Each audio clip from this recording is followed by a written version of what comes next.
우리가 이륙 수능을 준비하다 보면 되게 많은 고민들이 막 생기거든. 특히 커뮤니티에서 매년 굉장히 많은 학생들이 이게 맞아? 내가 이렇게 하면 수능 때 진짜 점수 받을 수 있어? 이런 고민들을 굉장히 많이 합니다. 그래서 우리가 이번 시간에는 수능 그 탑 5의 고민들을 한번 분석적으로 살펴보려고 해. 심지어는 강사들도 의견이 되게 분분한 부분들이거든. 그러니까 수험생들은 훨씬 더 혼란스러울 수밖에 없겠지. 일단 수능 5대 쟁점. 첫 번째, 킬러 문항 배제 이후에 수능의 경향은? 4학년도에 킬러 문항이 배제됐습니다. 2호 수능 마찬가지였지? 수능도 달라지지 않을 거야. 그렇다면 우리가 킬러 문항이 배제된 이후에 어떻게 학습을 해야지만 내가 정말 원하는 최상위의 점수 혹은 내가 진짜 원하는 등급과 점수를 반드시 받을 수 있을까? 이 고민이 사실 가장 최근의 트렌드라고 볼 수 있어. 자, 이거 한번 살펴보자. 두 번째는 그입급풀과 구조독해 웅장한 대결이지. 급풀과 구조독해 뭐가 맞아? 요거. 그 다음 세 번째, 보기 먼저 봐야 되나? 문학도 사실 요 보기 먼저 봐야 되나? 요것도 이제 의견이 다 다릅니다.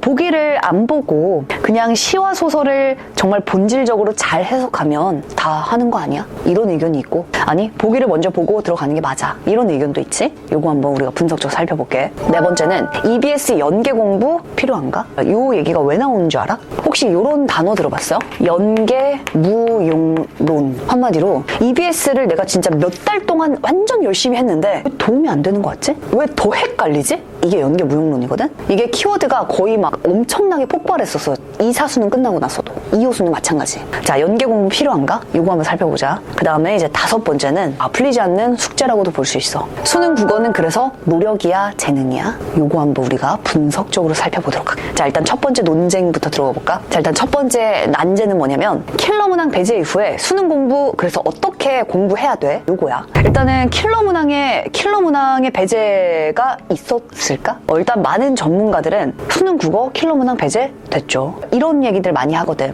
확실히 지문의 길이가 좀 짧아지고 지문의 내용이 할만해지고 이런 부분 확실하게 있었어요. 그래서 형식적인 측면의 차별점도 분명히 있습니다. 근데 우리에게 중요한 건 킬러가 있냐 없냐 그게 아니잖아. 우리한테 중요한 건 그래서 내가 이 킬러 문항이 배제된 작금의 수능에서 어떻게 하면 점수를 받을 수 있지? 이게 우리한테 핵심이지. 그지?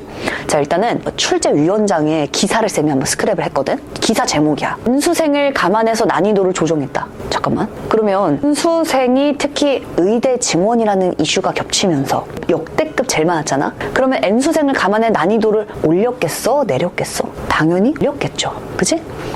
자, 킬러 문항 없이 변별력을 확보했다. 이 기사의 본문의 내용을 보면 이렇게 써있어. EBS 연계율은 50%, 반이지. 연계 체감도를 높여 출제했다. 그럼 봐봐. 킬러 문항은 빠졌어. EBS를 통해 공교육 과정에서 다루는 내용으로 변별력을 충분히 확보할 수 있게 출제했다는 거야. 그러면 대체 N수생도 많아? 실력자들이 많이 들어와? 킬러 문항은 빠졌어? 변별력 어떻게 확보할 건데? 이게 핵심이었잖아. 그지? 변별력 확보 어떻게 할 건데? 근데 분명히 뭐라고 했지? 변별력 확보를 제대로 했다라는 거야. 등급 제대로 구성됐습니다. 킬러 문항 배제된 첫 해 때 국어 만점자 64명밖에 안 돼. 제대로 변별했다는 얘기지. 이 얘기는 뭐냐면 킬러 문항이 배제가 됐지만 역시 변별력을 주는 킬러 문항의 역할을 하던 요소가 분명히 있다는 얘기지. 그지? 킬러 문항은 배제됐지만 킬러 문항의 역할을 대신하는 무언가가 분명히 시험 속에 남아있다는 얘기예요. 그게 뭐냐면 평가원이 이제 얘기를 했는데 당연히 기자분들도 그게 가장 궁금할 수밖에 없는 거야. 2호 수능이 끝나자마자 이제 브리핑이 있었지. 킬러 문항도 안 나왔다고 하고 EBS 연계 체감도도 높았다고 하면 변별력 너무 떨어지는 거 아닙니까? 변별력은 어떻게 확보합니까? 라는 질문이 정말 쏟아졌습니다.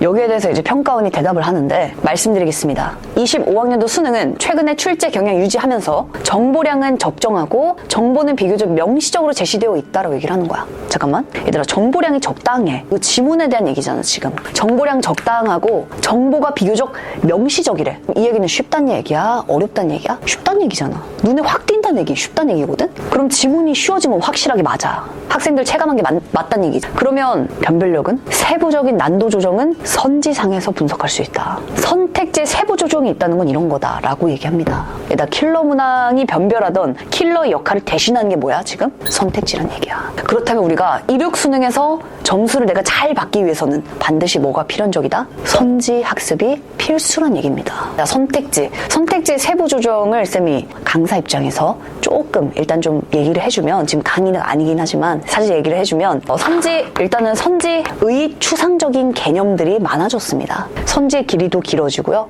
그 안에 들어있는 추상적인 개념들의 개수도 늘어났어. 그리고 선택지를 보다 다각적으로 심층적으로 구성하는 내용들이 많아졌고, 특히나 선지 변형, 이 얘기는 브리핑에서도 그대로 나온 단어인데 지문에서 선지로 가는 과정이 변형이 많아졌다는 얘기야. 한마디로 킬러 문항을 대체하는 작금의 수능에서 내가 점수를 잘 낼 수 있는 변별의 지점은 바로 선택지란 얘기입니다. 그래서 2호 수능, 1호 수능으로 오면서 가장 중요한 변별력의 포인트는 바로 선택지란 얘기야. 쉽지만 어려운 수능 맞지? 지문보다 문항과 선택지 변별력을 훨씬 더 많이 준 시험이 최근에 킬러 문항 배제된 시험의 트렌드란 얘기야. 그러면 우리가 학습해야 될 내용들은 아주 명확해지잖아. 쉽다라는 건 지문이 쉬워졌죠. 어렵다라는 건 그럼에도 선지 판단이 쉽지 않다는 얘기지. 그러니까 변별력을 제대로 줬다고 말할 수 있다는 거야. 일단 의문사가 난무한다. 왜냐? 지문 독해는 할만한데 작품은 내가 아는 건데 쉬운데 왜 답이 안 나오지? 그냥 무게중심이 이동했기 때문에. 자, 그렇다면 우리가 이륙 수능을 준비할 때 단순히 지문과 작품에 몰빵하던 이제 기존의 관성들을 버리고 우리는 이 경향에 맞게끔 학습을 해야지만 점수를 잘 받을 수 있을 겁니다. 특히나 출제 패턴은 일관적이다 라고 얘기했잖아. 최근에 출제 경향 계속 유지하고 있다는 얘기는 출제 패턴이라는 건 변하지 않았거든. 변하지 않았고 킬러 문항은 배제가 됐고, 하지만 선택지 변별력을 줬기 때문에 우리는 그 지점에 포커스를 맞추고 올해 수능을 준비하면 잘할 수 있다는 얘기야. 이렇게 킬러 문항 배제에 대해서는 한번 분석을 마무리하도록 하자. 두 번째는 그이끄풀이야 구조독해, 이런 논쟁이 막 있어.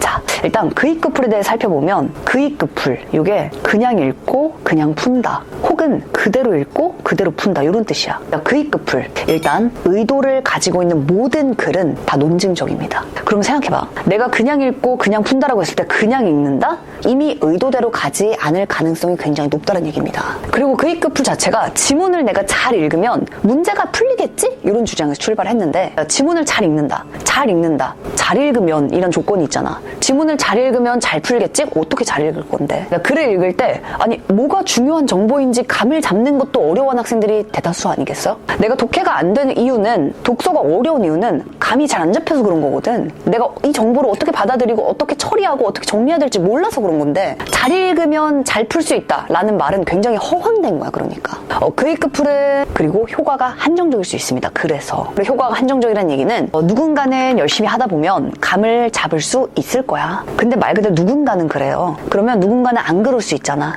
그럼 내가 열심히 하다 보면, 집중하다 보면 되겠지? 안 되면 어떡할 건데? 근데 우리한테 수능이란 시험은 마지막 시험 아니야? 올해 빨리 하고 딱 끝내야 되는 정말 최종 시험이지. 근데 내가 그냥 읽고 그냥 풀고 열심히 하다 보면 된다? 안 될 수도 있다라는 거야. 한마디로 주체가 매우 제한적입니다. 그리고 점수 상승의 입장에서도 한정적이야. 수능 당일에 안 읽히면 어쩔 건데? 어쩌겠어. 일단 수능 당일에 내가 열심히 그냥 읽고 그냥 풀어봐야지. 근데 수능 당일에 글이 안 읽혀.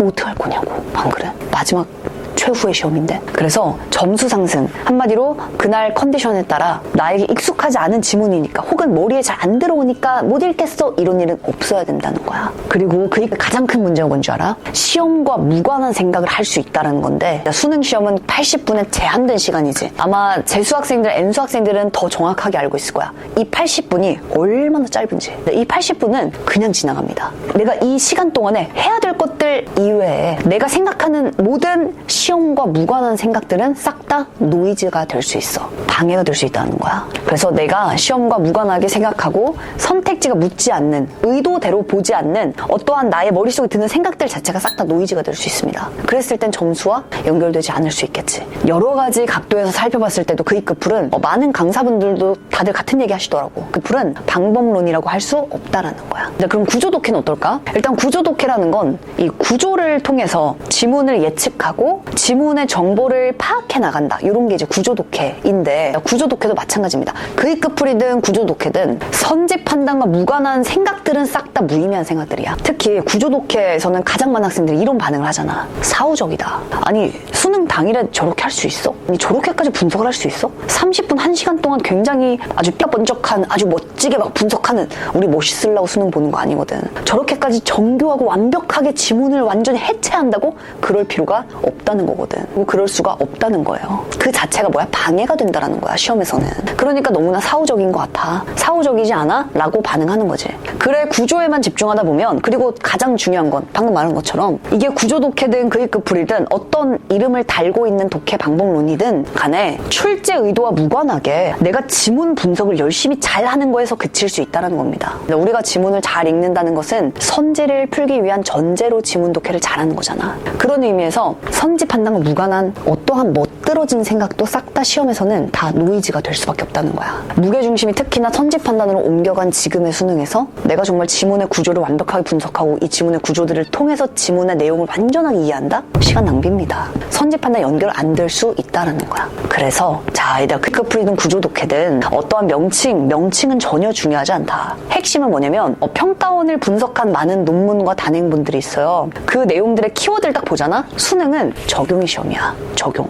나 지문 독해. 내가 지문에 대해서 정말 완벽하게 분석했어. 그리고 여기서 끝났어. 의미 없다는 거야. 그 수능이 아니라는 거야. 내가 오늘 지문 분석을 했다면 이 내용들이 그 다음 지문에 나와야 되고요. 그 다음 지문에 나와야 됩니다. 이게 수능이라는 거야. 이게 적용이라는 거지. 그래서 이 적용되지 않는 어떠한 방법론들은 싹 다 수능식 학습이 아니다. 그래서 내가 열심히 공부해도 점수가 안 나오는 그런 불상사를 만들지 않기 위해서는 얘들아 무조건 적용하셔야 됩니다. 그래서 지문 군의 패턴이라는 얘기는 뭐냐면 자, 하나의 지문으로는 수능을 설명할 수 없다는 얘기야. 그러니까 이 하나의 지문을 내가 정말 완벽하게 해석하고 토파보고 분석한다? 다 알았어! 의미 없다라는 거지. 이 하나의 지문이 중요한 게 아니라 이 지문에서 배운 게 여기 나와야 되고 다음번에 나와야 되고 다음번에 나와야 돼요. 그러려면 이 지문과 이 지문과 이 지문과 이 지문들을 관통하는 기준이 명확하다는 거야. 그게 수능 시험의 특징이라는 거야. 그러니까 더 할만하다는 얘기야. 그래서 지문 하나에서 끝난다? 어떠한 것도 수능이 아닙니다. 그래서 이 하나를 통해 다음번에 해석할 수 있는 기준을 뽑아내는 게 수능인 거야. 그리고 절대 빠지면 안 되는 건 당연히 선택지죠. 일단 선택지는 평가원을 분석한 논문과 단행본에 교수님이 딱 이런 표현을 쓰셨어. 선지의 자격.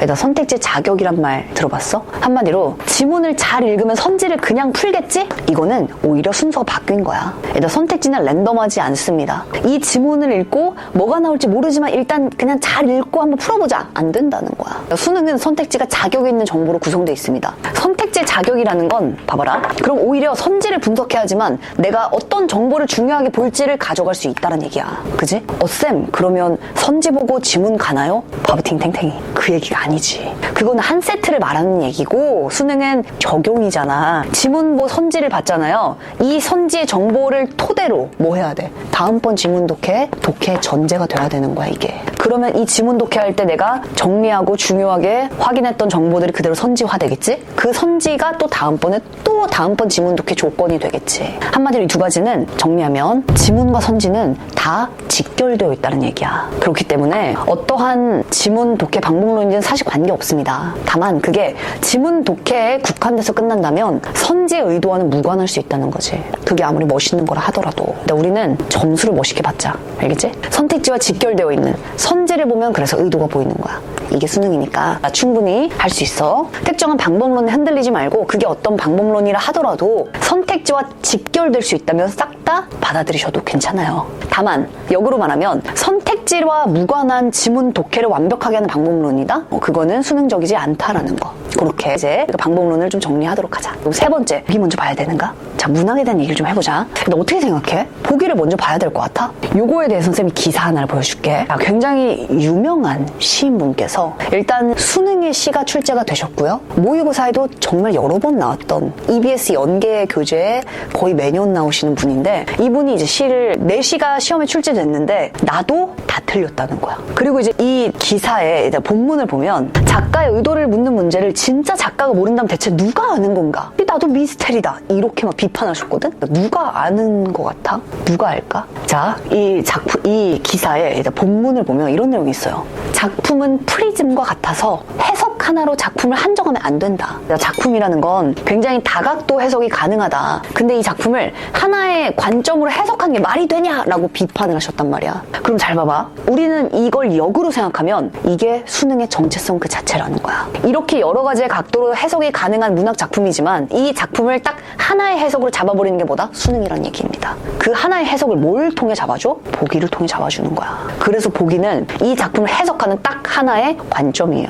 보기와 선택지가 그냥 잡아주는 게 하나의 관점이라는 거야. 이게 수능이라는 거야. 21학년도에 이제 출제됐던 구평 현대시하나를 보면 이 작품은 올해 2호 수능의 킥 작품이랑 완전히 똑같다. 봐봐. 한강물 얼고 눈이 내린 날 배들이 막 얼어있어. 우리는 비 오느라 시시덕거렸다. 빙그르르 빙그르르 이제는 웃음을 참지 못해 막 대굴대굴 굴러가는 거야. 빙그르르 빙그르르 웃음을 참지 못해 나뒹굴며 우리는 보았다. 숨죽이고 있는 것을 우리는 막 비웃으면서 바보래요 빙그르르 이런 작품이야. 이거 무슨 뜻인 것 같아? 이게 무슨 뜻이지? 숨죽이고 있는 것들을 비웃으니까 나쁜 애들인가? 이 고민의 시간조차 뭐냐면 이조차 다 노이즈라는 거야. 80분의 제한된 시간 동안 수능이 요구하지 않는 그 어떠한 생각들도 싹 다 방해물밖에 안 됩니다. 왜 방해를 받고 왜 고민을 해? 보기가 있는데. 보기를 보자. 보기를 보면 의사소통이 제한되는 부정적 현실이에요, 지금. 그 제한된 현실을 비판하는 작품입니다. 그리고 말을 대체할 수 있는 웃음이나 몸짓과 같은 또 다른 의사소통의 방법을 보여준다. 그러면 의사소통이 제한된 현실에 또 다른 의사소통이 바로 웃음이나 몸짓이라는 거야. 그럼 얘들아 이게 어떻게 보여? 한강물 얼고 눈이 내린 날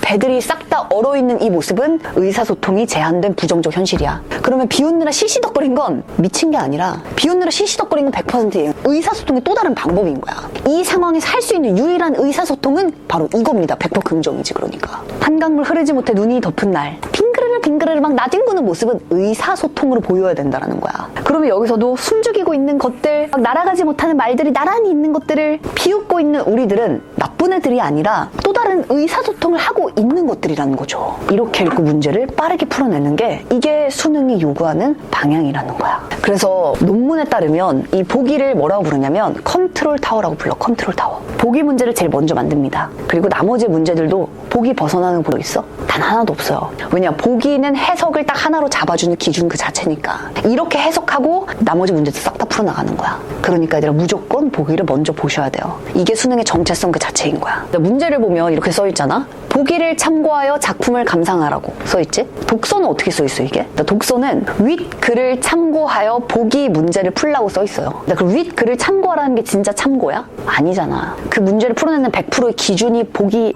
지문 그 자체잖아요. 보기가 그 정도 역할을 하고 있다는 거야 지금. 자, 논쟁 네 번째로 가보자. EBS 학습 필요한가? 자, 이것도 사실 생각해보면 EBS에 대해서 한번 올해 수능에 그 출제위원장이 하시는 말씀 아까 봤잖아 우리가. EBS 연계율은 50% 수준이고 연계 체감도를 점점 더 높이고 있다는 걸 학생들 다 느낍니다. 그리고 이제 올해 그 브리핑에서 제대로 51.1% 정확하게 총 문항이 23문항이 연계가 됐어. 근데 공부를 안 할 거야? 23문제야. 이거를 당연히 해야 되잖아 우리가. 그럼 봐봐. EBS 연계를 공부한다라는 건 당연한 겁니다. 근데 문제는 이게 대체 왜 논쟁이냐는 거야. 그렇다면 왜 이런 당연한 얘기가 왜 논쟁일까? 그리고 우리가 생각해봤을 때 EBS를 도입한 취지를 생각해볼 필요가 있어. EBS 왜 도입했어? 수험생들의 부담을 경감해주기 위해서 도입한 거야. EBS가 없다고 생각하면 수능은 뭐가 나올지 모르니까 수많은 컨텐츠가 너무나 넘쳐나잖아. 학생들이 얼마나 부담스러워. 해야 될 게 잔뜩 있지? 금액도 비싸지? 온갖 걸 내가 다 풀었을 때 뭐가 나올지 모르니까 불안하잖아. 그 부담을 싹 없애주려고 만든 게 EBS란 말이지. 근데 문제는 이게 왜 논쟁이냐라는 거야. 그러면 EBS 학습하는 건 너무나 확실해. 대체 뭐가 문제지? 일단 20학년도 수능에 이의 신청이 344건이었고요. 그중에 국어에 굉장히 많은 지점이 집중돼 있었어요. 월선언 16경가라는 이 작품은 일단 EBS 연계 작품이었어, 이 당시에. 학생들은 내가 배웠던 내용과 반대가 오히려 정답이었다는 거야. 그러니까 EBS 학습이 도움이 되기는커녕 열심히 진짜 공부하고 열심히 기억해서 갔더니만 오히려 틀려버리는 거야. 와, 이거 진짜 EBS 필요한가? 이런 반응이 나오는 거죠. 얘들아, EBS는 학습을 해야 된다, 하지 말아야 된다, 이게 논점이 아니야 지금. 뭐가 논점이냐면 EBS 학습을 해야 돼. 근데 이런 문제가 왜 생기지? EBS를 내신처럼 공부하기 때문이야. EBS를 특히 문학을 공부할 때 많은 수험생들이 내신식이라는 건 무슨 뜻이냐면 열심히 작품들을 알고 들어가면 내가 맞힐 수 있겠지? 그조차 이미 내신식이라는 거야. 근데 우리는 수능을 공부하고 있잖아. EBS를 딱 공부하는 방향을 보면은 그냥 보여. 내가 EBS의 작품들을 열심히 강조할 목차를 보더라도 EBS 작품들이 쫙 나열돼 있다는 얘기는 뭐냐면 이 작품들의 정보를 다 내신처럼 공부하겠다는 얘기잖아. 내신처럼 정보를 습득해서 그냥 가? 그러면 도움이 될 거야 라는 얘기지만 오히려 반대잖아 지금. 그래서 학생들이 오히려 공부를 열심히 했지만 점수가 왜 안 나오지? 내신처럼 했으니까. 근데 이 시험은 시험의 정체성이 아예 다르거든요 지금. 그래서 EBS 학습은 내신식으로 학습하지 않고 수능이 요구하는 방향대로 학습하는 게 가장 중요한 거야.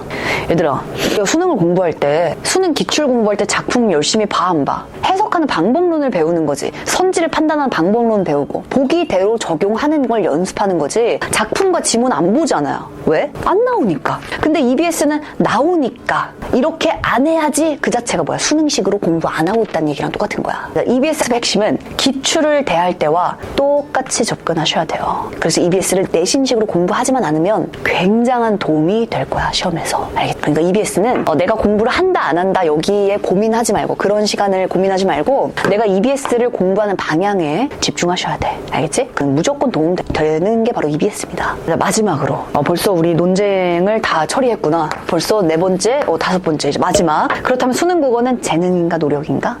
이런 고민들 많이 할 텐데 이것도 이제 마찬가지로 재능인가 노력인가가 솔직히 궁금한 거야? 그게 아니야. 이런 논쟁이 왜 나온다고 생각해? 좋아요. 재능이 진짜 있는 학생들이 있습니다. 세종대왕님 생각해봐. 세종대왕님 그냥 태어나서부터 막 그냥 100 아니겠어? 근데 그런 케이스는 우리가 고민할 필요조차 없는 거야. 너무 잘하고 있어요. 신경 쓸 필요가 없다는 거야. 이런 논쟁이 나오는 이유는 딱 하나지. 내가 이렇게 노력을 했는데도 안 되네? 재능 아니야?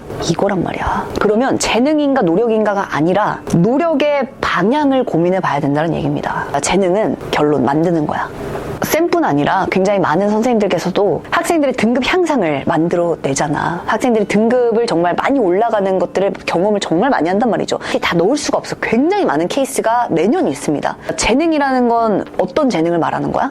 내가 정말 책을 많이 읽으면 국어를 잘 푸나? 아니거든. 반대로 책을 진짜 많이 읽었지만 국어 점수 안 나올 수 있어요. 책을 안 읽었지만 국어 점수 나올 수 있습니다. 근데 간단하게 내신은 잘하는데 모고 점수 안 나와. 많이 있잖아. 반대도 많지 않아? 모고 점수는 잘 나오는데 내신이 안 나와. 많단 말이야. 왜 그럴까? 각자의 시험이 요구하는 의도와 요구 조건 자체가 다르기 때문인 거야. 그래서 우리는 수능이 요구하는 재능을 만들면 돼. 오케이? 그래서 수능이 요구하는 방향으로 적용하는 명확한 적용의 기준과 패턴을 학습하고 우리가 선지를 판단하기 위한 선택지를 분석해서 독해의 방법론으로 삼고 이러한 수능의 방향으로 학습했을 때 이 재능은 분명하게 꽃을 피우게 될 거야. 알겠지? 그러니까 막 너무 많이 고민하지 말고 그런 말들에 휘둘리지도 말고 수능이 요구하는 재능을 만들어 나가자. 그럼 이륙 수능에서 반드시 내가 원하는 점수를 얻을 테니까. 자, 그래서 이렇게 우리가 한번 논쟁의 방향을 살펴봤는데 이러한 내용들을 토대로 이륙학교 수능을 수능이 요구하는 방향에서 벗어나지 않게끔 우리 다른 거 할 시간 많이 없거든. 그래서 수능이 요구하는 방향대로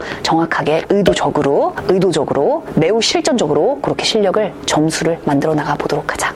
쌤도 생각해보면 쌤도 문학을 너무 사랑해서 대학원까지 가서 진짜 오랫동안 공부를 했던 사람이거든. 그럼에도 수능 국어를 가르칠 때는 어쩔 수 없습니다. 하나의 관점에서 이 문학 작품을 그냥 해석하고 분석하고 문제를 맞힐 수 있게끔 하고 너가 대학에 갔을 때 그 이후에 문학 작품 보면서 정말 호흡하고 정말 막 소통하고 내가 원하는 대로 작품을 한번 해석해보고 작품에서 정말 감동을 받고 나의 삶을 바꾸고 영향받고 이러한 감동을 많이 느꼈으면 좋겠어. 대학 가서. 알겠지? 그 전까지는 우리가 수능 요구한 방향대로 그 재능을 만드는 거에만 조금만 더 오래만 집중을 하도록 하자. 알겠죠? 그럼 우리는 강의에서 만나도록 하자.